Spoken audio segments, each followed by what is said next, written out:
Ito ang Presidential Broadcast Service. Radyo Pilipinas.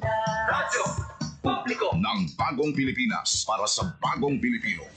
Naghahatid ng mahahalagang balita at impormasyon na guugnay ng pamahalaan sa sambayanan. Tulay sa himpapawid ng serbisyo publiko. Radyo Pilipinas.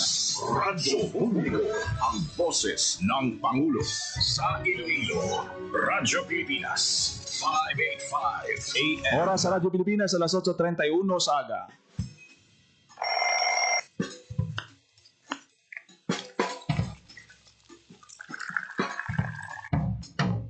Aga sa Iloilo. Masako. Magahod. Mapagsik. Panibagong adlaw pagkatapos ng paghuway sang gabi antes. Bago nga paglaong. Isa naman kapag lumakas sa matahong nga palaabuton. Iloilo Morning, ang programa nga kaupod ninyo sa pamahaw kunaga. Magadulong sa labing ulihi nga balita. Mga istorya halin sa Iloilo, kag ibang yabahin sang rehiyon.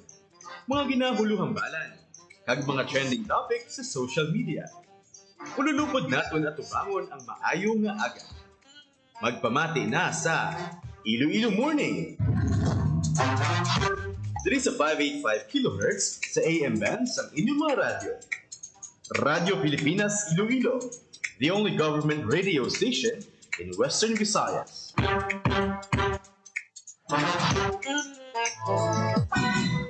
Ayong aga Pilipinas, good morning Western Visayas. Welcome sa programa Iloilo Morning. Adlaw na kita sang Huwebes, Agosto 14, tuig 2025. Medyo magalumo ng aton kalangitan sa palibot sang syudad kag probinsya sang Iloilo. Nangin masako gid ang aton sining adlaw kahapon bangod nga ang aton nga presidente si President Ferdinand R. Marcos Jr. ang nagbisita sa Iloilo City. Happy gid ang mga Ilonggo ang imbisitahan sa aton sining nga presidente. Sa imo kasunod sang pag inspeksyon no sa mga dalagko nga proyekto diri sa may syudad sang Iloilo, partikular ang ining Philippine Fisheries Development Authority Iloilo Fishport Complex sa syudad sang Iloilo. Hindi ka mo pamilyar sini kung wala ka mo kapangumpra sang mga isda, pero kung diri ka mo sa syudad sang Iloilo, negosyante ka mo sang isda, tapos kung nagalagaw ka mo da para nga magkaon no, ara da pinaka-preska nga mga produkto gikan sa aton sini nga kadagatan. Kay amo ni ang sentro sang Siling man sang mga produkto labi na ang mga isda na gikan sa nagkalain-lain na kabanwahanan dira ina ginadala tapos ginakumpra sang aton sini nga mga negosyante kag ibaligya sa aton sini nga merkado. Sigin palapad, gin patahom, gayong mismo aton nga presidente kahapon ang nagtambong sa pag open sa aton siniya nga bag-o nga fishing port complex. Pero bag-o ina ang aton presidente from Iloilo Airport mayara pa sang aerial inspection kahapon sa pila ka mga flood control projects kag ginkantuan gid mismo sa aton sini nga presidente ang ining mga pila ka proyekto. Bala nyo naman itong hambal ni President Marcos sa Iasona ngati ang mga flood control projects ngani ginapausisa ini subong, ginapa-account, gina-evaluate, gina-audit kay daw damo sang mga proyekto nga wala makitaan. May mga gin-inspection si kitaan man naton sa litrato kahapon kung paano inigin kantuan ginlakat sa aton sining nga presidente nangumusta pa sa gani sa pila ka mga pumuluyo para nga makitaan ini no. Kag kaupod niya si DPWH Secretary Manuel Bunuan. Ibot siningon gin daara kagin sa ground kagin chekyar kagin usisa pero ti daw asanto sa presidente nga daw dismayado siya no sa pila ka mga proyekto nga iya nakitan sa iya sini nga inspection.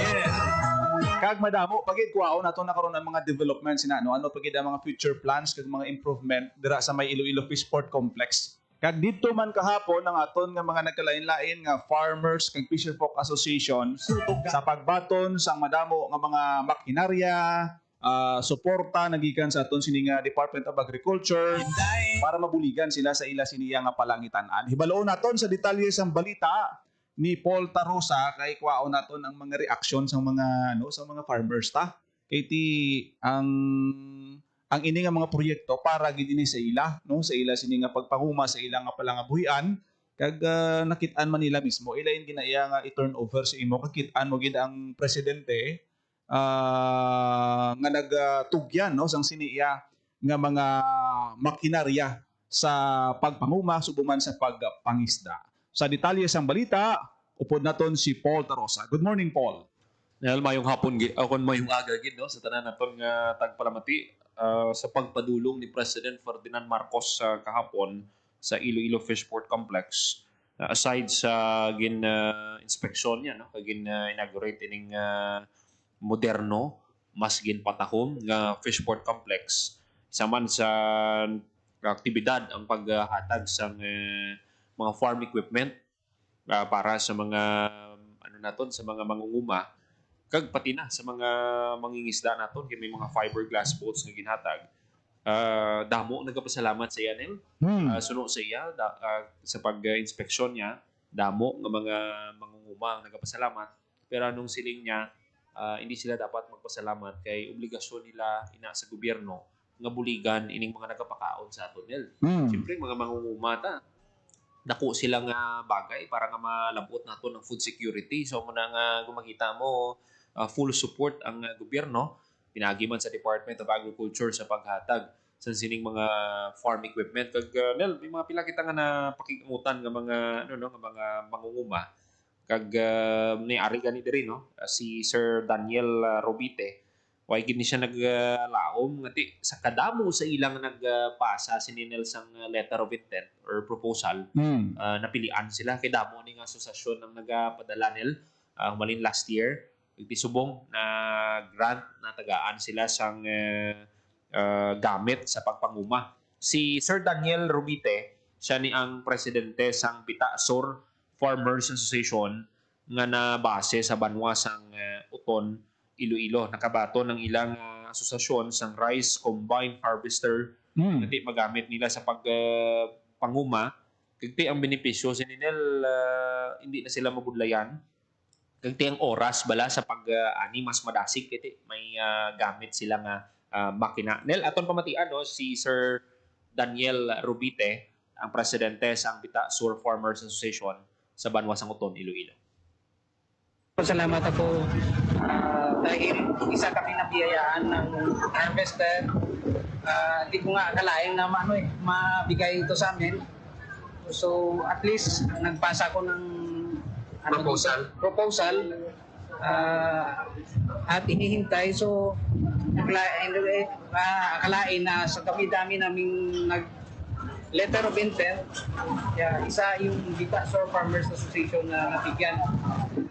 Ang thankful sa PhilMec kasi kami dito sa Uton ay 5 unit ng harvester ang ibinigay.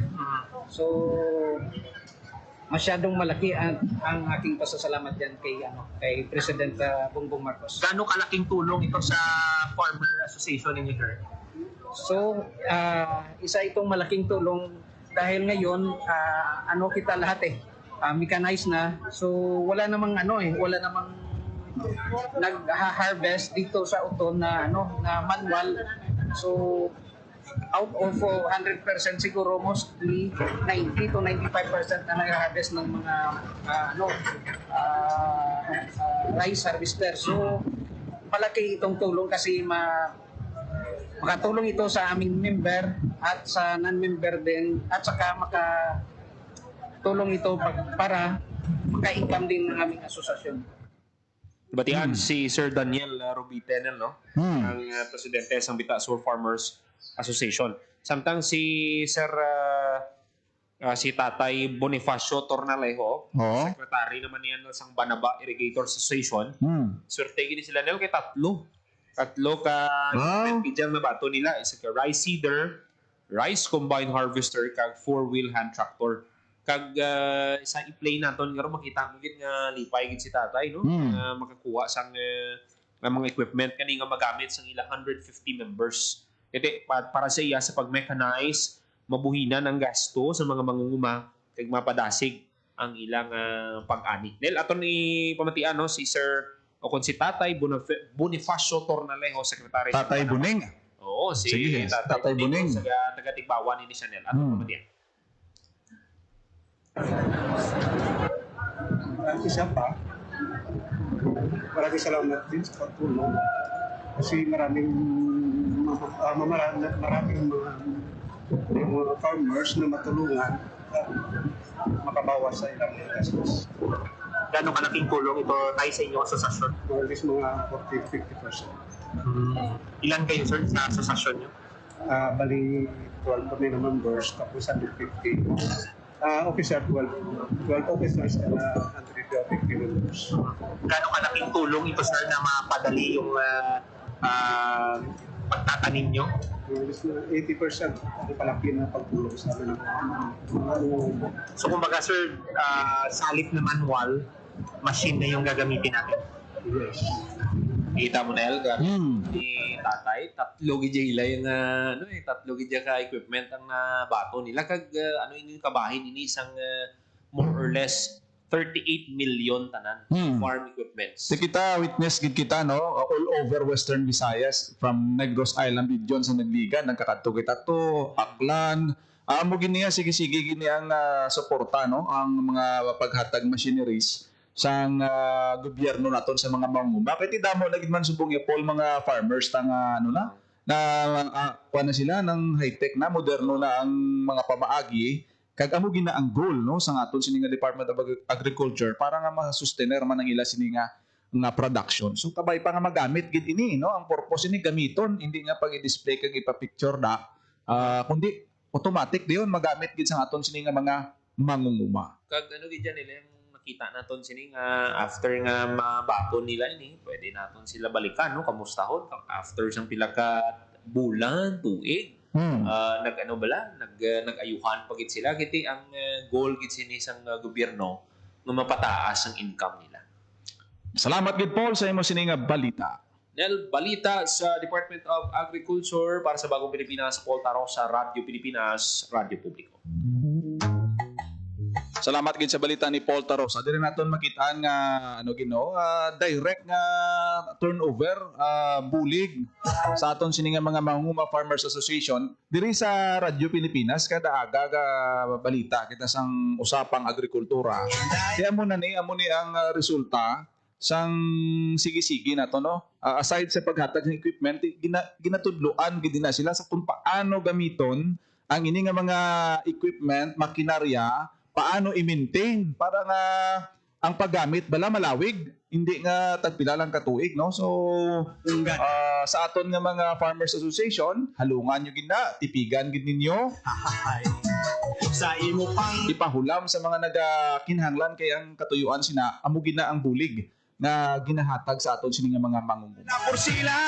Halin sa balita ni Paul Tarosa kadto kita sa balita ni Hope Torrichante kay man ang fishing ports ang una masilin naton nga tibagsakan lang ina sa mga isda kung magpangumpra ka kadto kada pero sa subong isa ini sa mga ginakadtuan sang aton sining mga pumuluyo agud magpaliwaliwa kag magkaon dira kay UNESCO City of Gastronomy ang Iloilo City compress ka ginapangita mo nga pagkaon isda abi ipasabaw kada paluto kada mo nang sikat sa Iloilo subong kag ginadagsa masami ang fishing port naton sa mga bisita naton da kag mga turista kay gusto nila maka-relax ka makakaon dira sa may fishing port.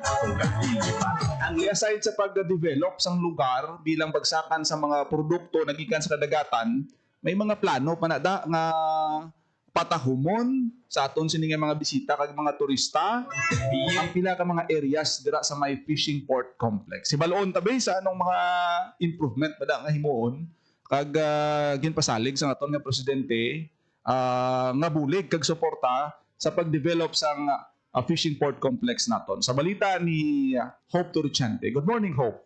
Good morning, Jen. Saktoy na, no? Kay after sang inauguration sang Fishport or Iloilo Fishport Complex, isa naman ka development ang lauman, no, sa area. Ini ang soon to rise nga new and improved nga paluto sa Iloilo Fishport complex, no? So lauman or pagkatapos ang inauguration kahapon, ina naman, no, ang lauman sa mga turista kag mga bisita nga development sa Iloilo Fishport Complex. So sa iya gani, no, nga nangin mensahe sa inauguration kahapon sa complex, Jen, ginpahayag, no, ni President Ferdinand Marcos Jr. nga gin-inform siya, no, kag ginpadayaw ni Iloilo Congresswoman Jamjam Baronda ang ini nga ginaduso nga proyekto sa Iloilo Fishport, ang pagpatindog sa proyekto para sa mga kiosk sa paluto agud hindi lang magbagsakan sa mga preska nga isda, no, kun mga agriculture or rather mga products, no, halin sa baybayon naton ang Iloilo Fishport Complex, but also mangin tourist attraction sa syudad sang Iloilo. And you're right, Jen, no, especially nga ang Iloilo City ginkilala bilang UNESCO City for Gastronomy. So ang gastronomy tourism naton ang isa sa mga products, no, tourism products ng Iloilo City. So yari, no, pamatian ta ang nangin pahayag ni President Ferdinand R. Marcos Jr. Actually, ito pala ang una. Dahil nga, nakita natin yung meron nang naka-ready. May pinagmamalaki ni Congresswoman Jamjam na meron ng mga magkakaroon ng restaurant at mga lutuan para hindi lamang ito fishport at magiging tourist destination na rin. At ito po ay napakalaga dahil ang umaga dito ay marami-rami rin, mga 1,500 na mangingisda ang gagamit dito sa ating rehab. So nabatian si President Ferdinand Marcos Jr. sa iyang nangin or kabahin sa iyang speech, no, sa inauguration sa Iloilo Fishport Complex. And lakip ina, no, sa nangin mensahe sa presidente. In fact, Jen, makita naton kahapon ang area kung sa diin nagbaligya, no, sang preska nga mga isda. Sa likod sina may tarpaulin. No?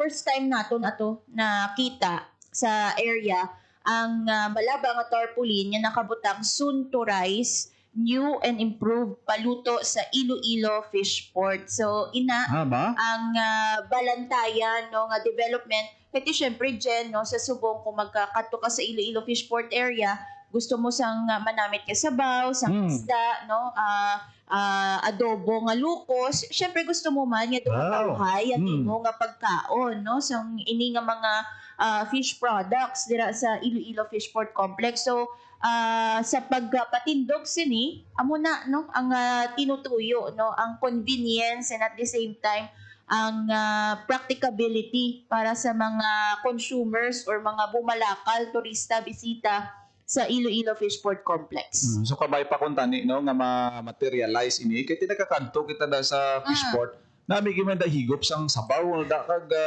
adobo nga pasayan, garlic shrimp. Oo, mabusog kag gidaya magkanto ka basta may unod ang imo sini nga bulsa. Iti preska ginada magkanto, no. So kanami kay nakitaan tagid sa picture dito nga may ngalan soon to rise.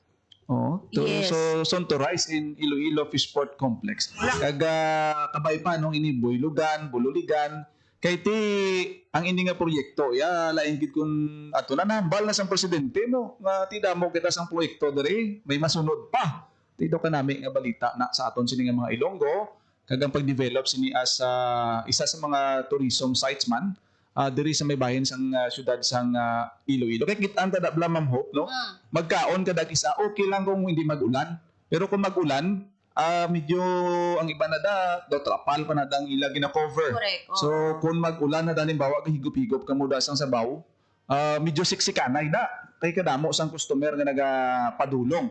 Pero kung ma-develop ina, kung mo kalapad-lapad sa to, may ngalan nga nga nasiling nimo no nga may tarpaulin nga nabutang. Yes. Kung ma-occupy na magkaon ka blado hindi ka man lamahadlok nga base babasa ka o kung magadanaw da sa palibot mo. So manami gid ini nga proyekto nakitaan gid naton dito no. At least nabatian sa naton ng mga opisyal from Iloilo City kasi Mayor Raisa Treñas kag si Congresswoman Baronda adto didto. Yes, correct. Dito gid sila ya Jen kag nag-upod sila sa presidente sa pag-inspect man no sa pag-o kag modernize no nga Iloilo Fishport Complex kag di ba kung sila gani isang presidente no una pa lang ina sa development may sunod pa ang amo nang na-mention nato no nga soon to rise nga paluto sa Iloilo Fishport dira sa Iloilo Fishport Complex. Ano gigita no nagadayaw kita sa ginhimo kahapon ni Presidente Marcos kay do usual bla Ma'am Hope nga ginahimo sa presidente no magkadto dira ano na dayon ribbon cutting na diretso program pero kahapon kung nasundan ninyo ang itinerary sa presidente from Iloilo Airport sa din dito siya naghugpa kag may ano siya may aerial survey nga ginhiwat ano siya no agi siya sa pila ka mga infrastructure naton kung kita magsala si Secretary Bunuan upod niya sa mga flyovers naton from Pavia sa mga flood control projects naton kag pakadto dito sa may Iloilo Fishport Complex ginkadtuan niya gid subot silingon nga may ano gid ginusisa niya gid ang ini nga mga proyekto so kapay pa kuntani no nga lain kinaiya kon may inspection mo sang nga i-report lang mula sa imo ma'am hupo amoni ang amoning status ng project sang nga makadtuan niya makit-an niya kung paano ini ginaobra lain ginaya kahit kung kontraktor kam sila mabot presidente ay silhigi nyo da no do mga kasubong sina nga impact kung ang aton siniyang presidente ginakadtuan ang ini nga mga proyekto. Kung di makasiling siya da nga dugangin abi ho dito i-improve pa na to, himuon ta na to nga himuan nyo na to nga tourist site pagid no. So lain gid nga siya ang makit-an kag mabatyagan gid sa aton nga mga mangunguma kag mga vendors sa Ma'am Hope. Salamat gid sa imo sini nga balita. Para sa Bagong Pilipinas, Hope Torrechante, Radyo Pilipinas, Radyo Publiko. Nabati ang balita ni Hope Torrechante, may kang tanan sa mga damo pa nga mga development projects dira sa may Fishport Complex. Makasulod ka da sa Fishport, kikihigop ka da sa sabaw nila, kakaon kasang adobo nila nga lokos. Bisan mag-selfie ka da abi, no? Pakita mo gid nga adobo nga lokos ang ikaon mo. Damo na da, may tanan from Carles, Northern Iloilo, Southern Iloilo, kalapot pa gani ang mga fishermen from Palawan sa pagdulong sa ilang mga produkto. Ang advantage na kahit sigurado nga preska, makapili gid ang mga customer, bakal kada kinilo ipaluto mo. Pero ang dapat nga tanawon man sa aton sini nga lokal nga panguluhan, ang presyo man sang sang luto ay kay kisa mga feedbacks man nga daw kung kisa mahal pang bayad sa paluto sang sa ginabakal mo nga isda da may mga gapamintaha man dai may mga complain nga pag ano mo no bakal ka isda isa ka kilo yung paluto mo may bandaya nga mga kusinero mga pag serve sa imo duwa na lang ka kihad makatulog sa mga kasubong sina nga mga reklamo pero tini mahapos ini nga i-address kag parts ang kung gusto naton nga mga tourism site siya, especially nga Iloilo City UNESCO City of Gastronomy. Dapat may training, may orientation gid sa kung paano nga pasigurado naton mga turista mabalik gid dira kung nakaagi dira. Supat malapor sila na ang dukan ko inda. Oras sa Radyo Pilipinas alas 8:55 sa aga wala na kita sang tiempo diri sa aton sini nga pagpangalagad sa programa Iloilo Morning. Salamat gid sa inyo sini nga pagupod kag pagpamati. Kung nagid lamang inyo alagad, Ginel Baclay. Mayong aga Pilipinas, God bless Iloilo. Radyo Pilipinas. Radyo Publiko. Radyo Pilipinas. Ang inyong tulay sa himpapawid ng serbisyo publiko. Ang Presidential Broadcast Service, Radyo Pilipinas, Radyo Publiko. Radyo Pilipinas. Radyo Publiko. Kinilala ng pag-international at prestigyosong Asia Pacific Broadcasting Plus Awards 2025 para sa kategorya ng Government Streaming. Ito ay dahil sa epektibo nitong pagsasanib ng mga tradisyonal na media tulad ng telebisyon, radyo at print para masabayan ang mabilis na pag-inog ng mundo ng digital at social media tungo sa mas epektibong paghahatid ng mahahalaga at napapanahong mga impormasyon sa mamamayang Pilipino. Kinilala rin ang Radyo Pilipinas dahil sa patuloy na pag-akyat ng rating. Ngayon ay matatag sa pang-4 na pwesto sa Mega Manila ayon sa pinakahuling Nielsen Radio Audience Measurement Survey. At sa social media, nakamit ang mahigit 2,000% pagtaas ng bilang ng mga sumusubaybay sa Radyo Pilipinas page sa unang bahagi ng 2025. Patunay ito na ang inyong Radyo Pilipinas Radyo Publiko ay tunay na kaagapay ng inyong pamahalaan sa paghahatid ng serbisyo sa mga mamamayang Pilipino. Mula sa aming lahat, sa ngalan ng inyong pamunuan at mga kawani ng Presidential Broadcast Service, kasama ang inyong mga himpilan ng Radyo Pilipinas sa buong kapuluan. Maraming salamat po sa inyong lahat, sa inyong pagtangkilik at pagkilala. Radyo Pilipinas. Radyo Publiko.